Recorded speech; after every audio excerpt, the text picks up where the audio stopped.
ഓം ശ്രീ ഗുരുഭ്യോ നമ. അമ്മയ്ക്ക് നമ്മെ കാണുമ്പോഴേ നമ്മുടെ കയ്യിലിരിപ്പ് മനസ്സിലാകും. അതെങ്ങനെയെന്ന് അമ്മ തന്നെ ഒരിക്കൽ വെളിപ്പെടുത്തി. മക്കളെ, എല്ലാറ്റിനും അതിൻ്റേതായൊരു തേജോവലയമുണ്ട്. സാധകന്റെ തേജോവലയം ശക്തവും ഉജ്ജ്വലവുമാണ്. സാധാരണക്കാരുടേതാകട്ടെ ഇരുണ്ടതും മങ്ങിയതുമായിരിക്കും. സ്വാർത്ഥതയും അഹന്തയും കൂടുന്തോറും അതിന് ഇരുളിമയും കൂടും. അവർക്കെന്നും പ്രശ്നങ്ങളായിരിക്കും. ഒന്നും ശരിയായിട്ട് പോവുകയില്ല. സാധന ചിട്ടയായി ചെയ്താൽ, സത്കാര്യങ്ങളിൽ ഏർപ്പെട്ട ആ തേജോവലയം മെല്ലെ തെളിയാനും സ്വർണ്ണവർണ്ണമാകാനും തുടങ്ങും.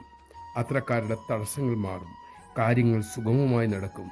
അത്തരം സജ്ജനങ്ങളെ ആരെങ്കിലും വിഷമിപ്പിക്കാൻ ശ്രമിച്ചാൽ ആ തേജോവലയത്തിൻ്റെ പ്രഭാവം മൂലം ഉപദ്രവിക്കാൻ ശ്രമിക്കുന്നവർക്ക് തന്നെ നാശവും ഉണ്ടാകും. നമഃശിവായ. നമുക്ക് രക്ഷപ്പെടാനുള്ള എല്ലാ കാര്യങ്ങളും ഈ അമൃതവചനത്തിലുണ്ട്.